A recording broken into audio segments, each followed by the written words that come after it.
Shakespeare வரிசையிலே வைத்து கொண்டாடப்பட வேண்டிய அந்த மாபெரும் கவி சக்கரவர்த்தியை நாம் சற்று புறந்தள்ளி விட்டோமா என்றெல்லாம் எனக்குள்ளே எண்ணங்கள் அலைமோதினாலும் கூட அவன் வாழ்ந்த காலத்தில் அவனோடு மேடையிலே அல்லது அவனுடைய பாடலை தாங்கிய எந்த திரைக்கூடங்களெல்லாம் பாடல் பெற்ற தலங்களாக கவியரசு கண்ணதாசன் அவர்களால் மாறியதோ அந்த பாடல் பெற்ற ஸ்தலங்களில் கடைநிலை ஊழியனாக நானும் பணிபுரிகின்றேன் என்ற பெருமிதமும் என் நெஞ்சுக்குள்ளே அலைமோதுகிறது.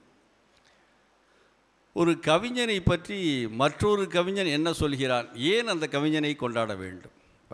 பேனா பிடிக்கிறவன்லாம் கவிஞன் என்று சொல்லுகின்ற இந்த காலத்தில் வீதிக்கு வீதி மூலைக்கு மூலை நான் 20 புத்தகங்களை எழுதிவிட்டேன், 50 புத்தகங்களை எழுதிவிட்டேன், நான் ஒரு கவிஞன் என்றெல்லாம் பட்டங்களை தனக்கு முன்னே போட்டு கொண்டிருக்கக்கூடிய அந்த காலத்திலே நாம் எதற்காக அந்த கவியரசு கண்ணதாசனை கொண்டாடுவோம்?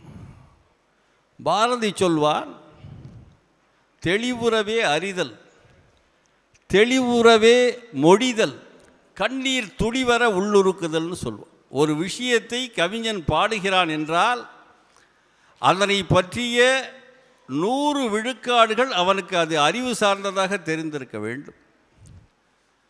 அந்த 100 விஷயங்களை மக்களே எளிதாக சொல்ல வேண்டும்.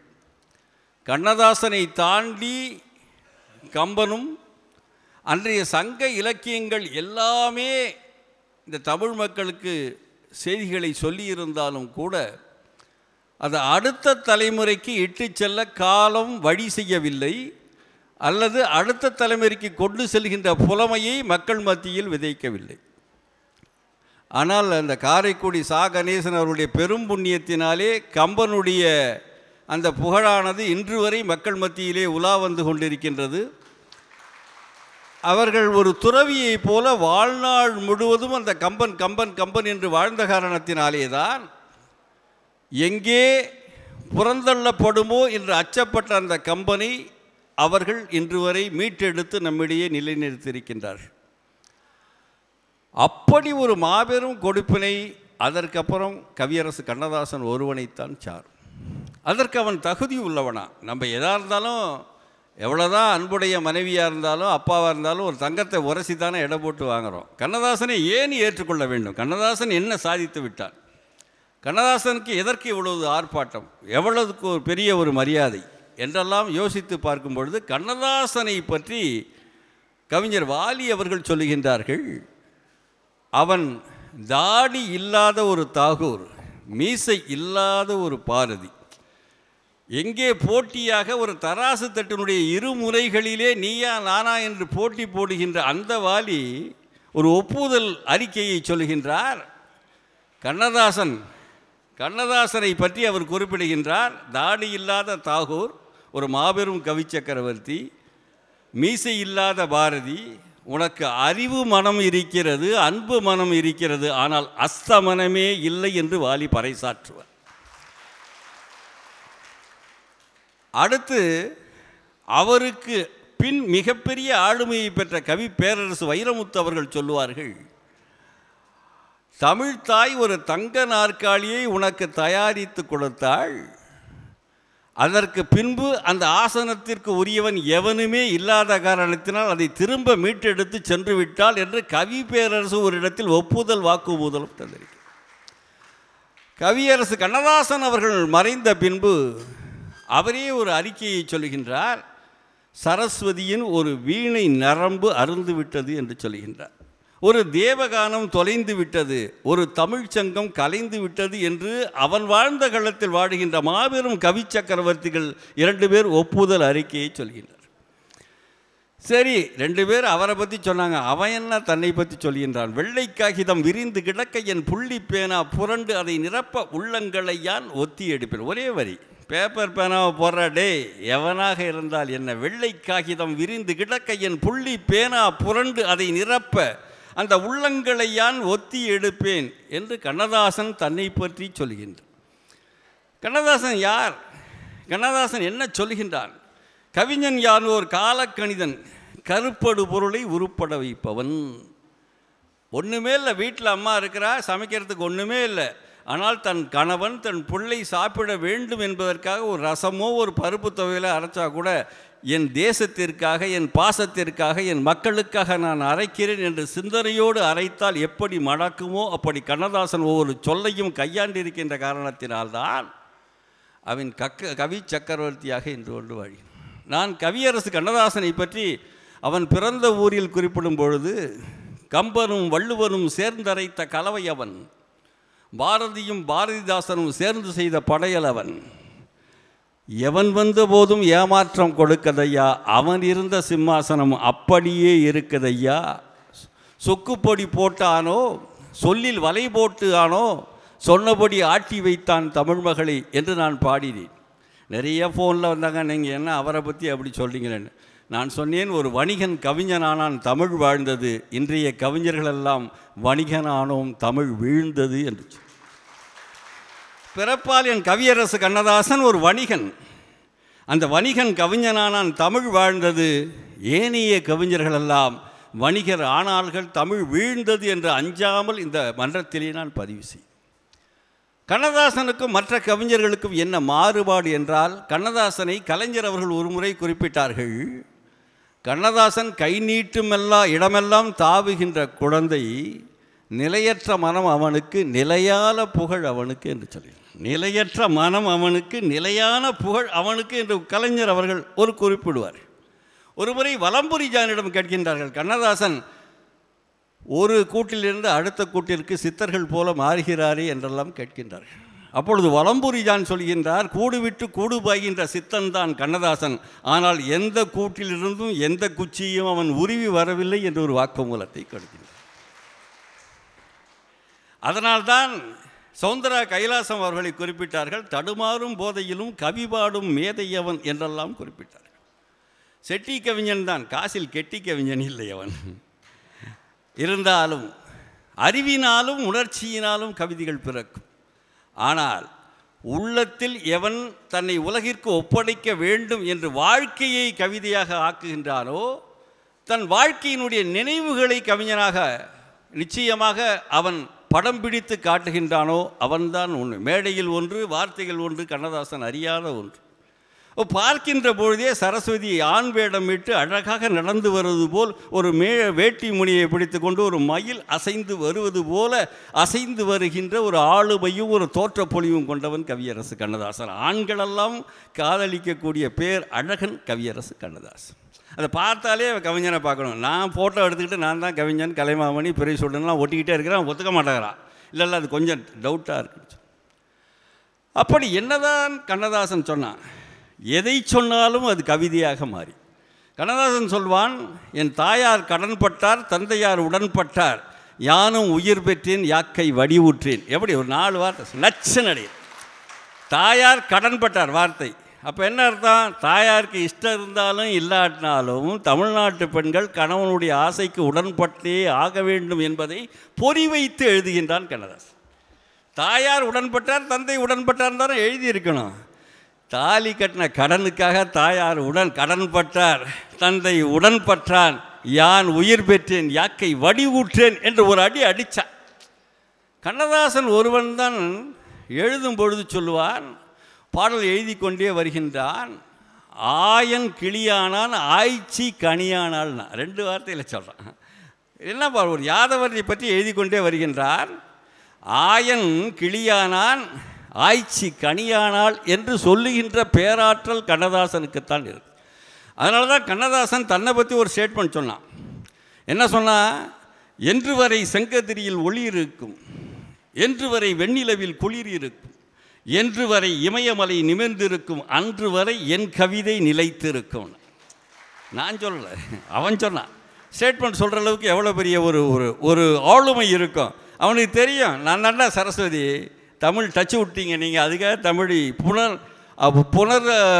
புனருத்திராணம் செய்வதற்காக நான் வந்தேங்கிறதுக்கான தான் சொல்கிறான். அவன் சொல்லுகின்ற அந்த ஆளுமை பாருங்கள். என்று வரை செங்கதிரில் ஒளிர் இருக்கும், என்று வரை வெண்ணிலிவில் குளிர் இருக்கும், என்று வரை இமயமலை நிமிர்ந்திருக்கும், அன்று வரை என் கவிதை நிலைத்திருக்கும். அதனால்தான் பாட்டு வண்டி போகாத இடத்திற்கெல்லாம் கண்ணதாசனுடைய பாட்டு வண்டி சென்றது. மாட்டு வண்டி போகாத இடத்துக்கெல்லாம் கண்ணதாசனுடைய பாட்டு வண்டி. இன்னொரு விஷயம், சில பேர் மிகப்பெரிய பேராற்றல் மிக்க கவிஞராக இருப்பார்கள், அவர்கள் எழுதுவது அவர்களுக்கே புரியாது. அதுதான் முக்கியம். அப்படியா, அதாவது என்று எப்படிலாம் சொல்லுவோம், அதெல்லாம் ஒன்றும் இல்லை, போனால் போகட்டும் போடா. நம்ம பேசுகின்ற வார்த்தைகளை நல்லா இருக்குது, வேல்விழி வாழ்விழி சொல்லலாம், அமில வெளியேன்னு எழுதக்கூடாது. ஒரு கவிஞன் இன்று எழுதுகின்றான், வைரத்தை பல்லாக பைத்தான். செட்டிநாட்டு கவிஞனுடைய எந்த வார்த்தைகளும் எந்த பல்கலைக்கழகமும் தவறுதலை கண்டுபிடிக்க முடியாது. அதான் முக்கியம். ஏன்னா வைரத்தை பதிப்பதில்லை, தங்கத்தில் பதித்தால் முழுங்கினாலும் உயிர் போகாது, வைரத்தை பதித்தால் உயிர் போகிவிடும் என்று கண்ணதாசனுக்கு தெரியும். கண்ணதாசன் எங்களுக்கெல்லாம் ஒரு ரெஃபரன்ஸ். நியாயமாக கண்ணதாசன் குடும்பத்துக்கு நான் ஒரு ராயல்ட்டி கொடுக்கணும். ஒரு 100 பாட்டு அவன் பாட்டை திருடி தான் மாற்றி மாற்றி மாற்றி மாற்றி மாற்றி மாற்றி அப்படி சமாளித்து எழுதி அப்புறம் கொஞ்சம் எழுத கற்றுக்கிட்டோம். கையாடுவது வேறு, களவாடுவது வேறு. தாத்தா புள்ள பேரன் இருந்தால் தப்பு இல்லை, அது அந்த குடும்பத்துக்கு பெருமை. பக்கத்து வீட்டுக்காரன் மாதிரி தான் இருக்கக்கூடாது. அதனால் நாங்கள் எங்களுடைய தாத்தா கண்ணதாசனை கையாண்டோம், களவாடவில்லை. அழகான வார்த்தைகளை சொல்வான். பண்பு தெரியாத மிருகம் பிறந்தாலும் பால் தரும் கருணை இது. தாய்க்கு இதுக்கு மேலே ஒரு உதாரணம் இன்னொருத்தன் எழுதிட முடியுமா?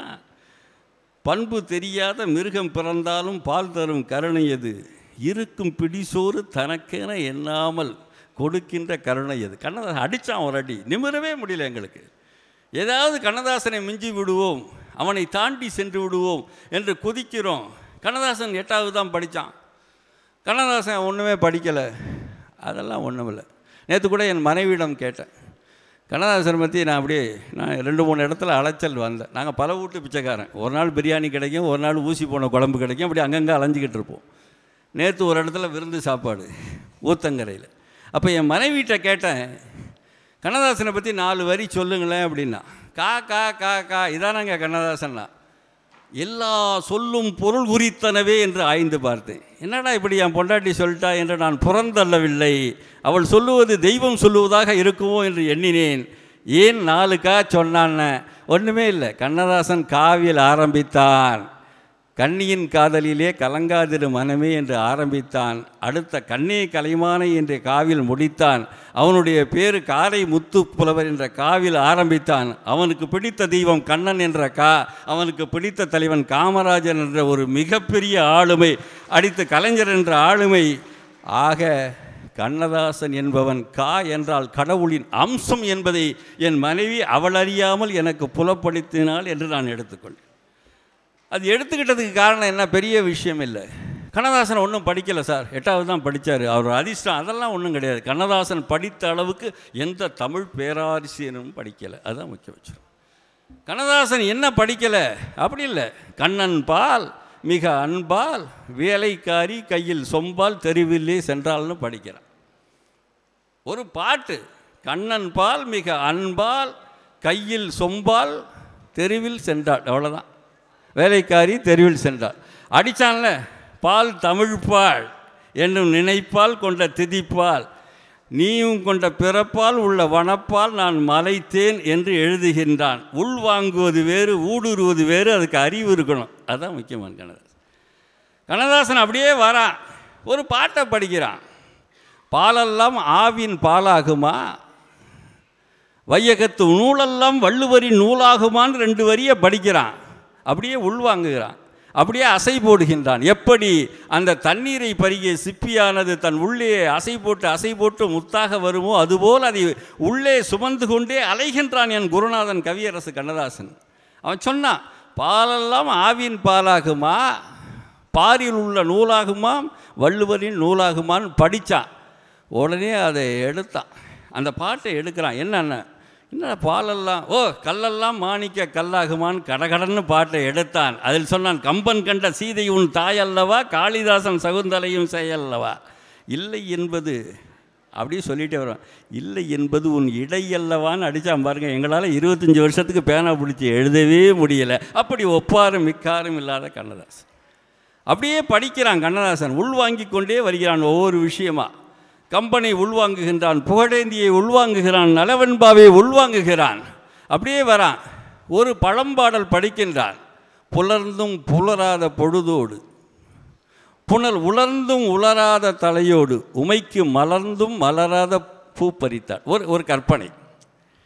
காலைல 4:30 மணி மார்கழி மாதம் சாமியை கும்பிட்டா, நான் அந்த காலத்து தமிழ் பொண்ணு, இந்த காலத்து பொண்ணெல்லாம் 8 மணிக்கு எழுந்திரிச்சு டேடி லேட் ஆகிடுச்சான்னு கேட்குற பொண்ணுங்க. அதை சொன்னால் இப்போ மனித உரிமை வந்து நம்மளை தூக்கிட்டு போட அந்த வேலைக்கு போகலைண்ணா.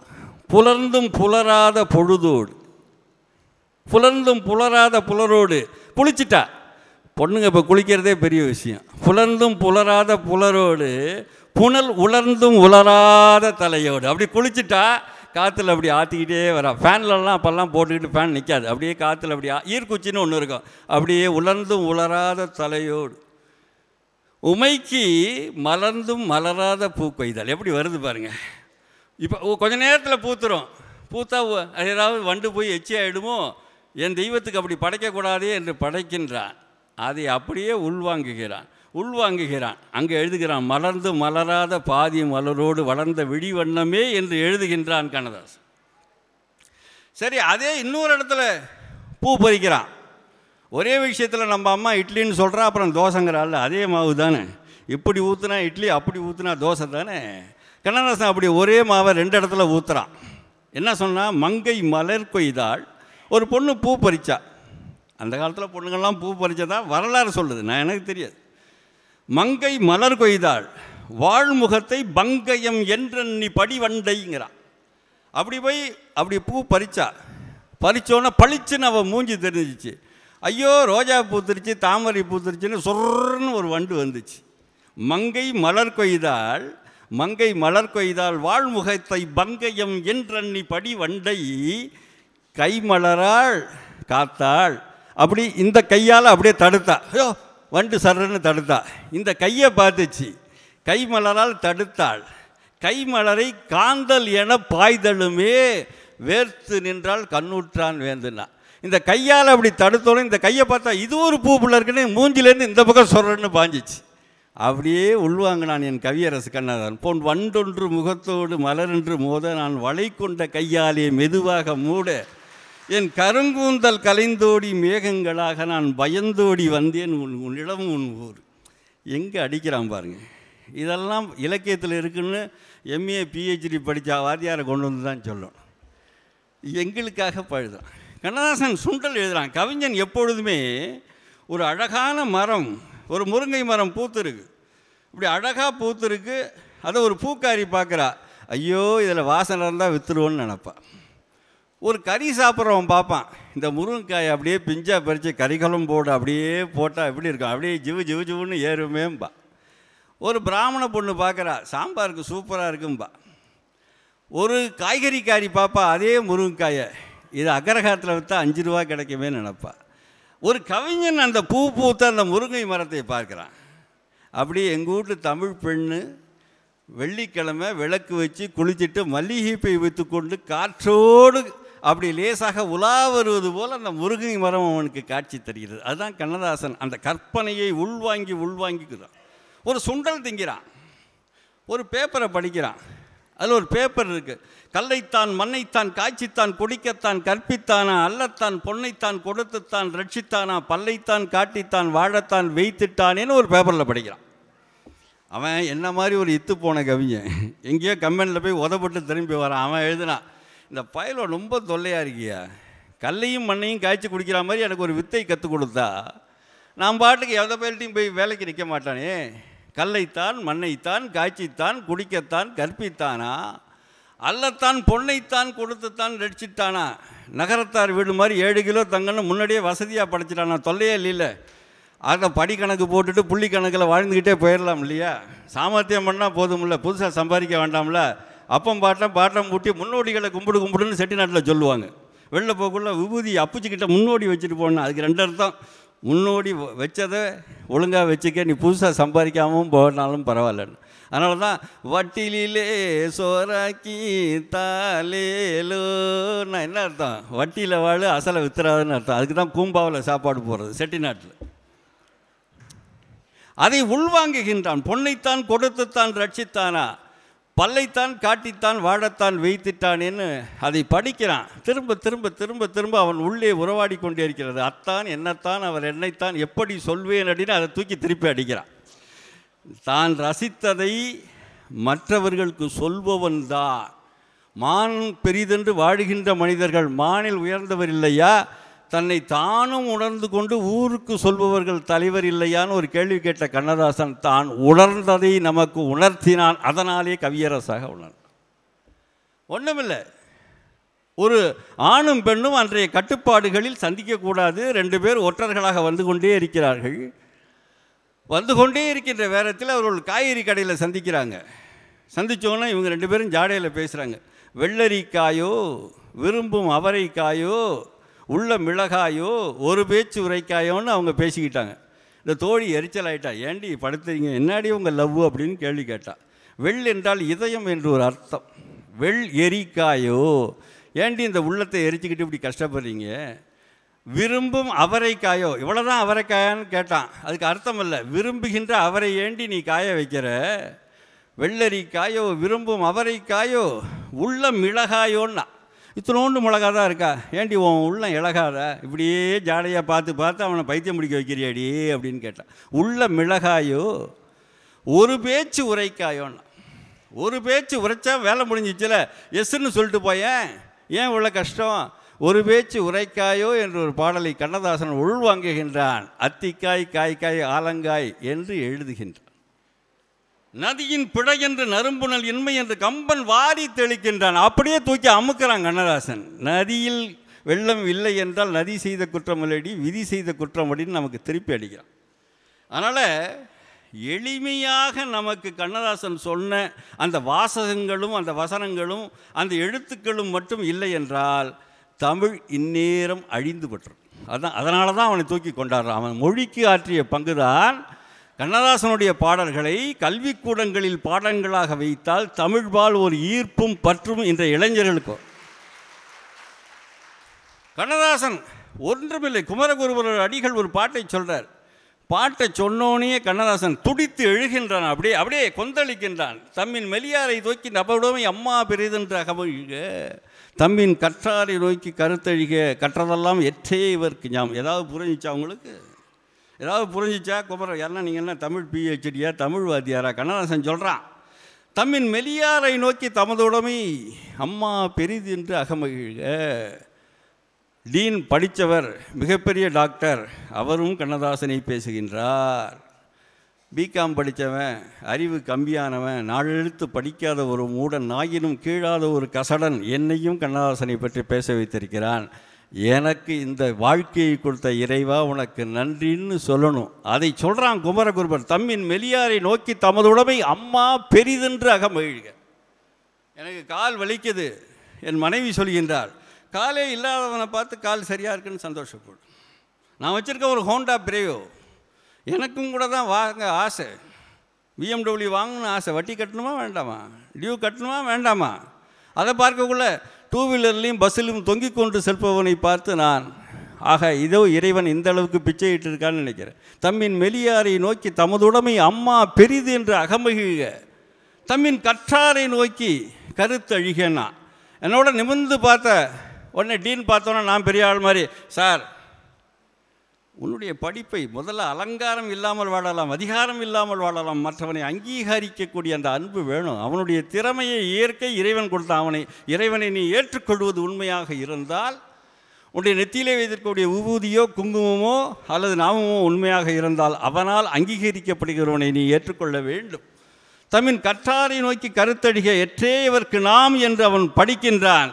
அதை அப்படியே சொல்கிறேன், மயக்கமா கலக்கமா மனதிலே நடுக்கமா, வீடுகள் தோறும் வேதனை இருக்கும், வீடுகள் தோறும் வாசல் இருக்கும், வாசல் என்றால் வேதனை இருக்கும் என்று சொல்லுகின்றே வந்தவன், உனக்கும் கீழே உள்ளவர் கோடி நினைத்து பார்த்து நிம்மதி தேடு என்று.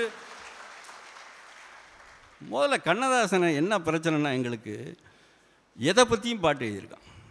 திருடனை பற்றி கண்ணதாசன் எழுதியிருக்கான். திருடிய பொருளே திருடனை விரும்புமா, எங்கேயாவது உண்டா அந்த நியாயம்? காதலை பற்றி அவன் சொல்கிறான், திருடிய பொருளே திருடனை விரும்பும், அடித்தான் ஒரு அடி.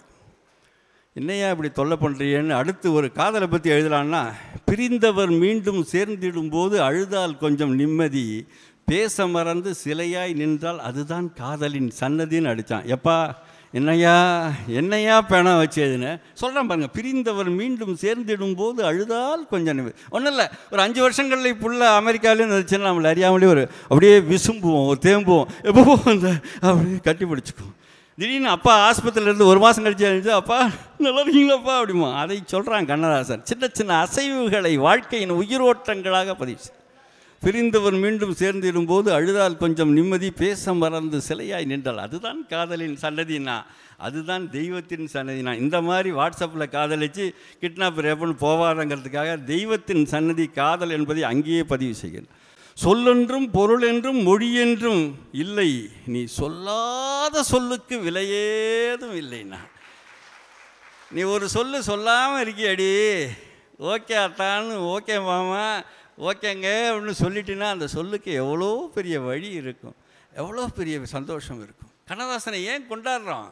சொல்கிறானே, சொல்லிக்கிட்டே இருக்கிறானே, ஏற்றி வைத்த ஏணி ஒன்று நின்றபடி நிற்கிறது, ஏறிவிட்ட ஒருவனமோ வேறுபடி நடக்கின்றது. என்ன வாழ்க்கையை பற்றி ஏற்றிவிட்ட ஏணி ஒன்று நின்றபடி நிற்கிறது, ஏறிவிட்ட ஒரு மனமோ வேறுபடி நடக்கிறது, ஏற்றியதும் குற்றமில்லை, ஏறியதும் பாவமில்லை, மாற்றி வைத்ததெல்லாம் அந்த மாயவன் செய்த லீலை அம்மா என்று முடிக்கிறான். உன் கையில் இருக்கன்னு. இதெல்லாம் நான் எழுதுவேன்டா கண்ணதாசா, போயா என்னையா பெருசாக எழுதிவிட்டேன், ஏணிக்கினி நான் எழுத மாட்டேனா? உன்னுடைய வசந்தத்திலே ஒன்றுமில்லை ரசிப்பதற்குன்னு படார் ஒரு அடி அடித்தான். உன்னுடைய வசந்தத்திலே ஒன்றுமில்லை ரசிப்பதற்கு, எவனை ஏமாற்றி எவனை துரோகம் பண்ணி நீ மாட மாளிகை கட்டினாலும் அது வசந்தம் இல்லை, அது நரகம் என்பதை உன்னுடைய வசந்தத்திலே ஒன்றுமில்லை ரசிப்பதற்கு அப்படி அப்படி அப்படி அப்படி அடித்தான் ஒரு அடி. கண்ணதாசா, தத்துவத்தை பற்றி எழுதுனையா, எனக்கு ஏதாவது ஒரு வாய்ப்பு கொடுக்கணும். போட நான் எழுதி முடித்து எச்ச பேப்பர் எங்கேயாவது இருந்தால் எழுது. என்கிட்டலாம் வச்சுக்காது, நாங்கள்லாம் செட்டியார் ரொம்ப கரெக்டாக இருப்போம். ஏன்னா கிராமத்தாருக்கும் பிடிச்ச ஒரே நகரத்தார் கண்ணதாசன் தான். கிராமத்தாருக்கும் பிடிச்ச ஒரே நகரத்தார். அந்த நாட்டுக்கோட்டை தான் பாட்டுக்கோட்டையாக விளங்கியதுனாலே அவன் சொல். உன் கண்ணில் நீர் வடிந்தால் கண்ணம்மா என் நெஞ்சில் உதிரம் கொட்டுது. எங்கே வைக்கிறான் பாருங்கள் ஆப்பு. அதுக்கு என்னத்தை சொல்லுவீங்க? என் நெஞ்சில் வலிக்குதுன்னு சொன்னால் அங்கே உள்ள சர்ஜரி பண்ணிட்டான். உன் கண்ணில் நீர் வடிந்தால் கண்ணம்மா என் நெஞ்சில் உதிரம் கொட்டுதடி, என் கண்ணில் பாவை என்றோ கண்ணம்மா என்னுயிர் நின்னதென்றோ அடிக்கிறான் பாருங்க. அடிச்சுட்டு முள்ளில் படுக்கையிட்டு இமையை மூட விடாது இருக்கும் பிள்ளை குளமடியோ என்னை பேதமை செய்ததடி. எங்கே வைக்கிறான் பாருங்க, என்ன வார்த்தை சொல்லிட்டான் பாருங்க. முள்ளில் படுக்கையிட்டு இமையை மூட விடாது இருக்கும் பிள்ளை குளமடியோ என் தேவையை யார் அறிவார், உன்னை போல் தெய்வம் ஒன்றே அறி. 55 வயசு 60 வயசு மடமையுடைய உடல் தேவை இருக்காது, ஆசை சபலங்கள் தூண்டும். ஆனால் அவள் அருகிருக்கிறாள் என்பதே சுகமாக மாறு.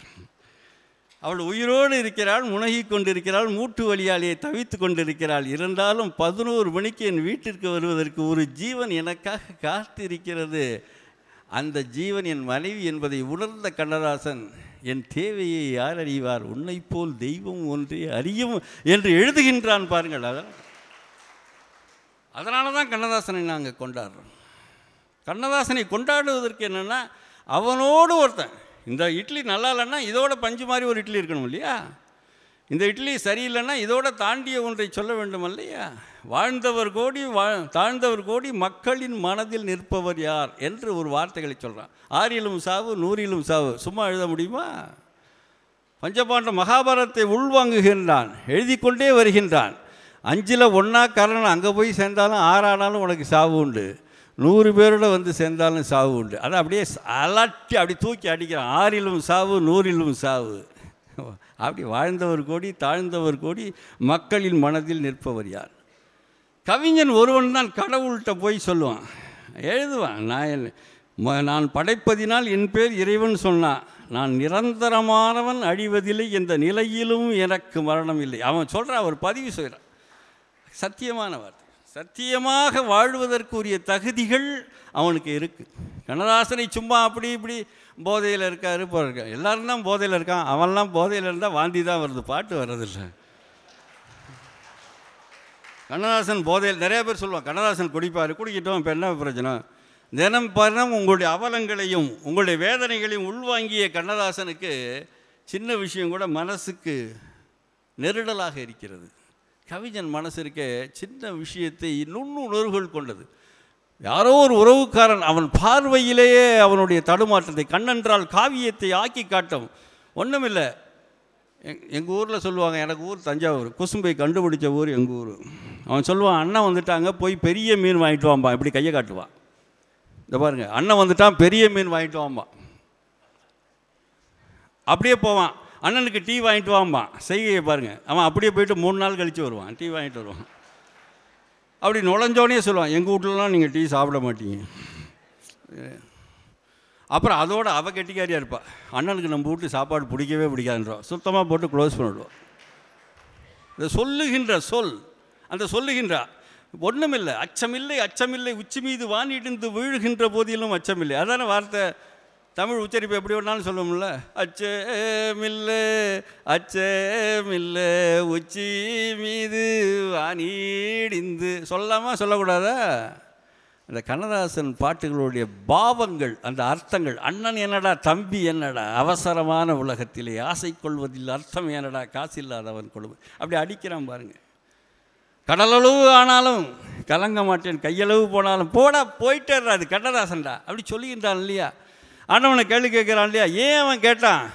ஏன் எல்லோரும் எல்லாமும் பெற வேண்டும், இங்கு இல்லாமை நிலை வேண்டும், வல்லால் பொருள் குவிக்கும் தனி உடவை நாங்கள் நீ எல்லோருக்கும் வர வேண்டும் சம உடைமை என்று சிந்திக்கிறவன் தான், சிந்திக்கிற நிலை பெற்ற மகா கவிஞன் தான் இன்னொருத்தனை உள்வாங்க முடியும். அவன்